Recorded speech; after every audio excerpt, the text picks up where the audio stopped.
cosmic rays and I guess associated turbulence, status, perspective, and challenges for the exascale. Well, not really. So, so that was the idea. But after a few days at the conference, I realized, okay, it's a super cool topic, but maybe it's going not to be super interesting for the sake of the Exascale conference. And at the end of the story, my conclusion would, I swear I did all the presentation, nice movies, etc., but this is not going to be shown. And at the end, my message, as quoting Fraser Pierce, would have been, okay, we need more volume, more resolution, end of the story. But we got the message already. So I thought maybe, although I'm not sure I am entitled to that because I'm not a plasma physicist, and I'm going to talk also a bit of numerical description of plasma in this talk. Maybe it's better if I try to take another angle in this story.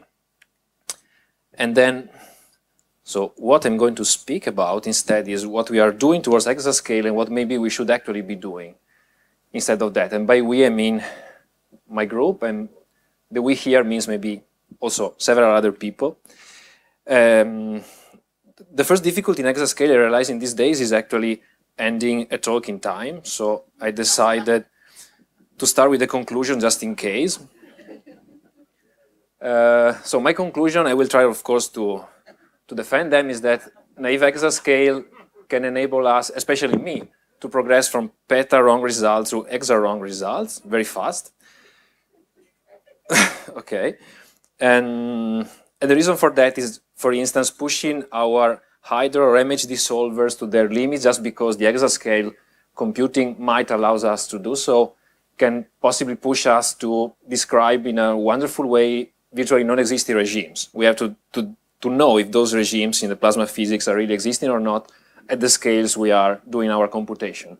And also a question I have in my mind during these days is, are we considering and discussing all the necessary fixes or developments towards exascale for the numerical method we would need to bridge this physical regime of uncertainties?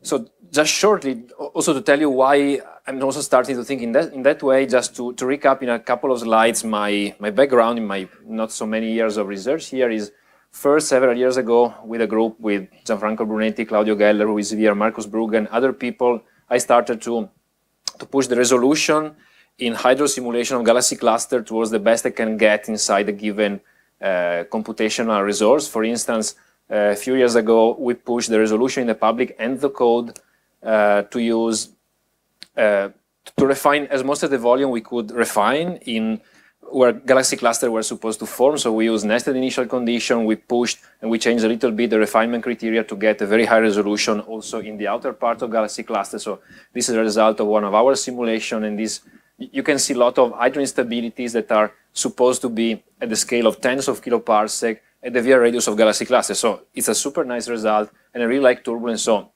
I'm really fascinated by this picture that the PPM is able to say. Oh, by the way, a few days ago, someone thanked the NVIDIA guy. I would like to thank the PPM guy here because PPM is very cool for that stuff. So I would like to thank Paul Woodward for that and collaborators, of course. Then also following a slightly parallel development, we try to include the effect of cosmic rays that you should inject in those structures if you believe they are crossed by powerful shock waves, which is the way in which we explain, for instance, the injection of thermal energy in galaxy cluster. In using this basic picture, we can get a broad picture of the, for instance, scaling relation we have in galaxy cluster. We can relate this cluster mass with the temperature, etc.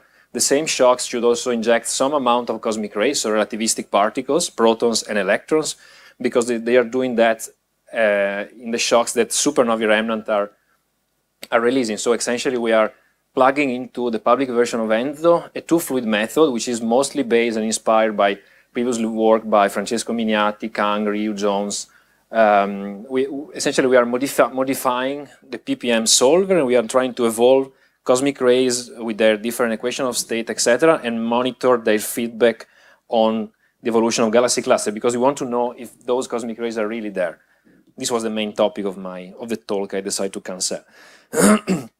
So exactly today, at 2 or something, we ended this very large run. It's a 2048 cubic run, employing this method. So we simulated a very large volume of the universe, etc. The project started at Curie during a PRAISE project. We needed to complete it moving to pit dying in CSCS, and just today we got to redshift 0. Actually, we could call this this kind of run, after Romain's initial remarks, also the silly runs, because they are just unigrid wherever. There's a volume rendering that Claudio Geller was making on a previous redshift a few weeks ago, employing 512 processors with a splotch code. So on the left, we have the distribution of cosmic ray protons. Is this working? The distribution of cosmic ray protons that we are injecting inside galaxy cluster, and here we have the gas matter. So we have simulated distribution of cosmic ray protons. We can go back to our friend observers and look if we have already in radio synchrotron maps or in gamma ray emission map from the Fermi satellite indication of the existence of those cosmic ray protons. And the idea is to look back and forth from simulated model, theoretical models of particle acceleration and observation to fix the acceleration efficiency of cosmic rays at a different Mach number, which is really an open and very important problem in astrophysics. So that's a problem in which the multi-scale nature of the problem is very well highlighted. So this is again from the same simulation at an earlier redshift, just showing you all the distribution of galaxy cluster and structure. So we need large volume to do cosmology and for the massive galaxy cluster that observers are actually observing. Then we need to get to something like a 10 kiloparsec regime to resolve shock waves and turbulent motion that are advecting and injecting those cosmic rays. Then at some point we should use a so-called subgrid modeling, so we have to rely upon the theoretical result of someone else, which tried to model the process in which through a shock wave we are injecting something through the so-called Fermi 1 acceleration mechanism. So I think everybody knows the idea. So we have particles that are scattering back and forth between magnetic irregularities across a real shock surface. They can get incrementally accelerated, so their momentum is incrementally increasing. We just need to accelerate a tiny fraction of those particles to form, starting from a Maxwellian distribution of particles here, we are accelerating power laws. And the slope of this power law in energy or momentum are related to the Mach number of the accelerator. So also this gives us a way to infer the Mach number of the acceleration event from observed spectra in the luckiest case.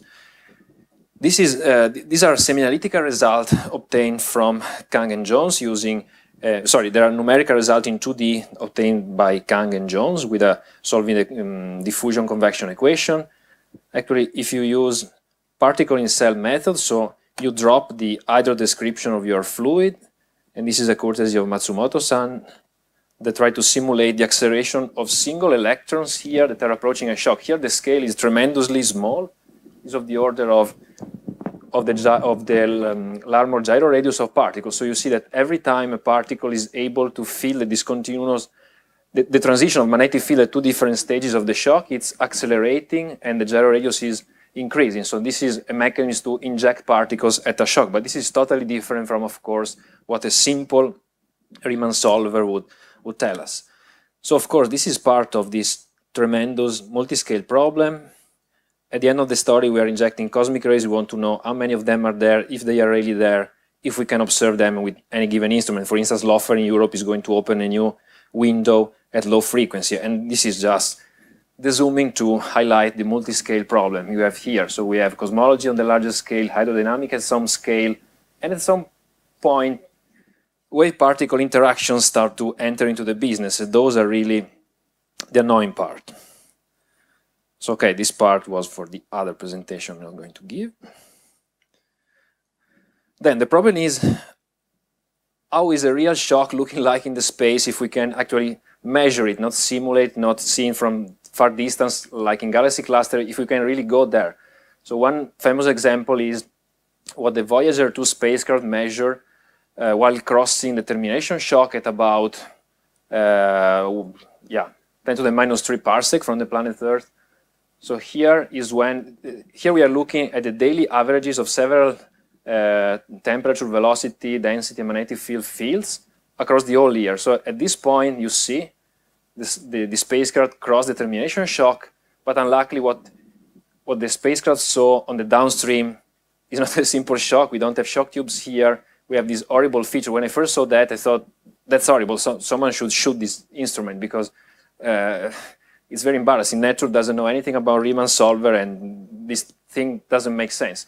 And the properties here are not so tremendously different from the intercluster medium, for instance. We have a beta of plasma, which is, the ratio between the thermal energy density and the magnetic energy density, which is below what is believed to be in galaxy cluster, which is around 100, but still the values of temperature, 10 to the 6, 10 to the 5, densities 10 to the -3, are not so tremendously different. So this is what is really there.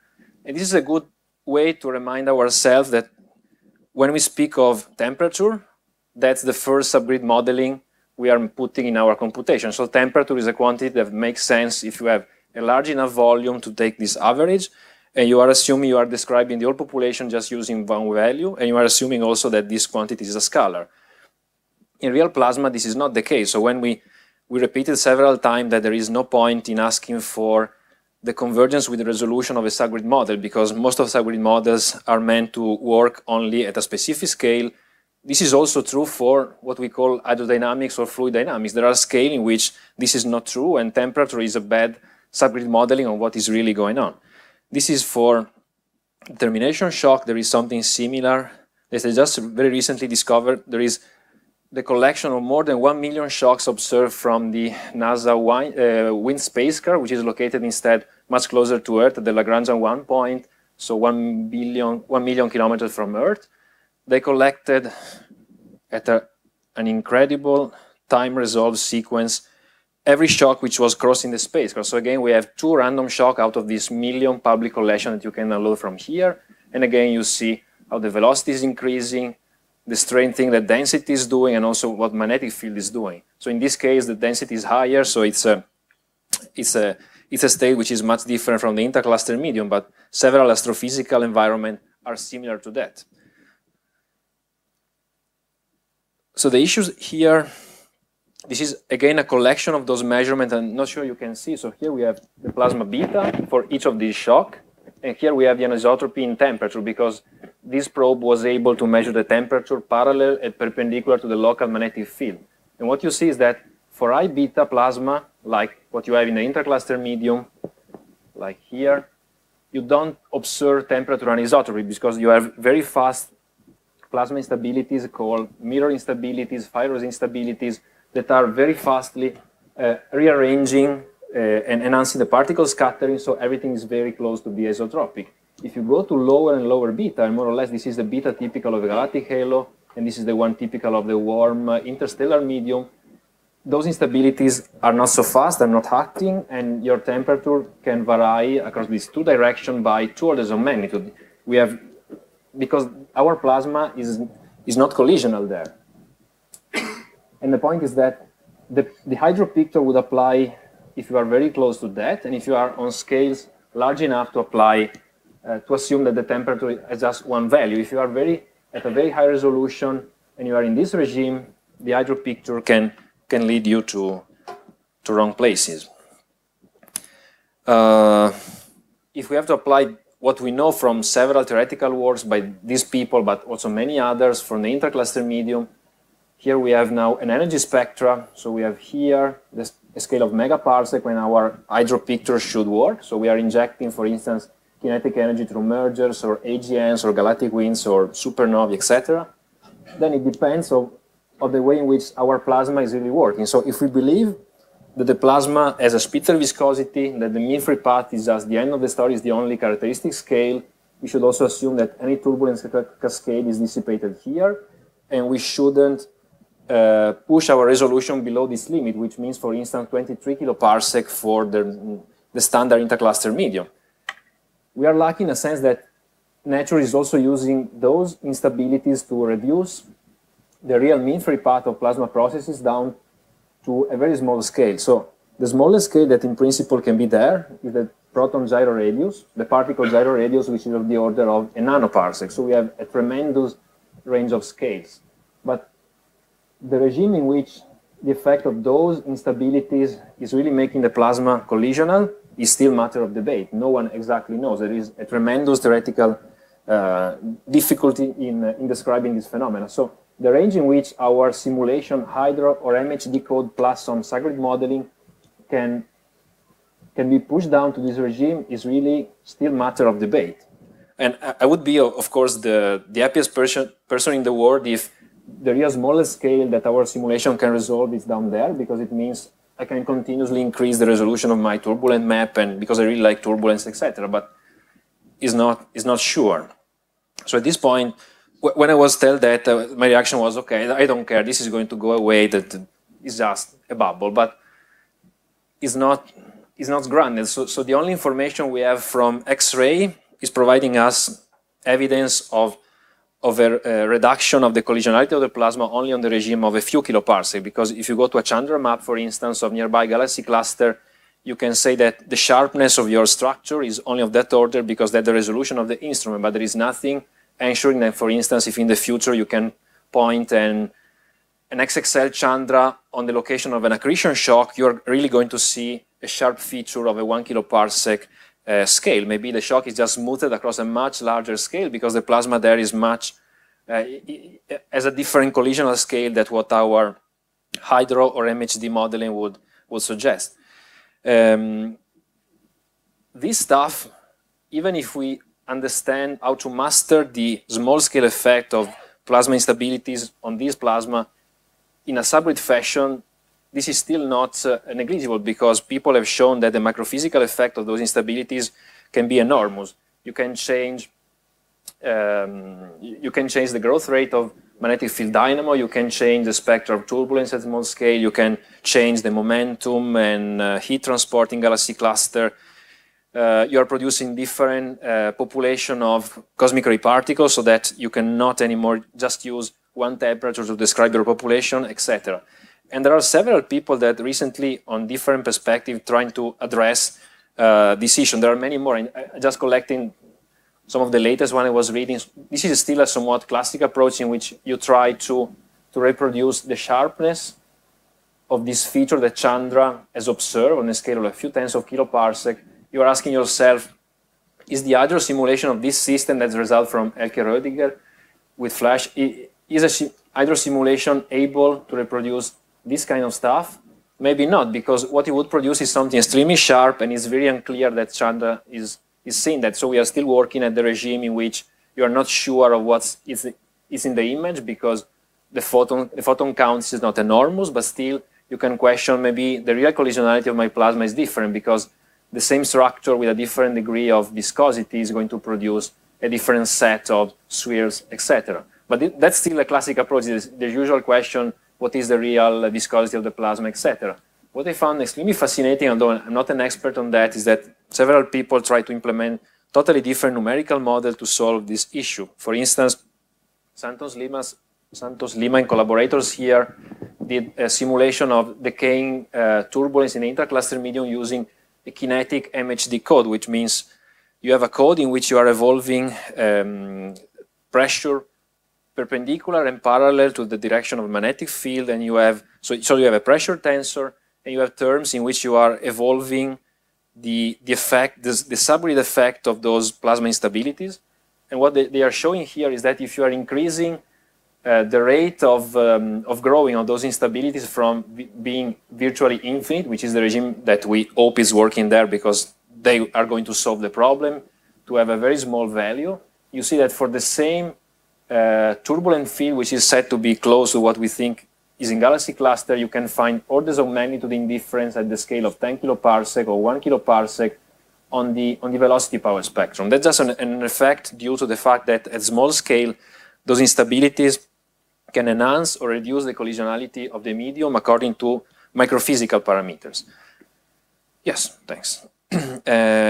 Also, a recent result that I found really inspiring was the simulation, the set of simulation by Weinberg, 2013, using the direct simulation Monte Carlo method. So that's different from SPH. You are evolving particles, but you are allowing for different degrees of collisionality in your medium, and in that case, he tried to study the galaxy-wind interaction. I'm not an expert on that, so I don't know how much effective are those results, but still I found the method quite inspiring. But neither of these methods, I think, is implemented or thought in terms of exascale. So if the correct method lies anywhere here, none of this code, I think, is going to be heavily implemented to run on exascale. Another very important question related to that are, for instance, that people are already claiming we are observing through X-ray a delayed thermalization efficiency between electron and protons in the outer part of galaxy cluster, which is, again, reflecting the fact that the plasma is not immediately relaxing and being isotropized by collision.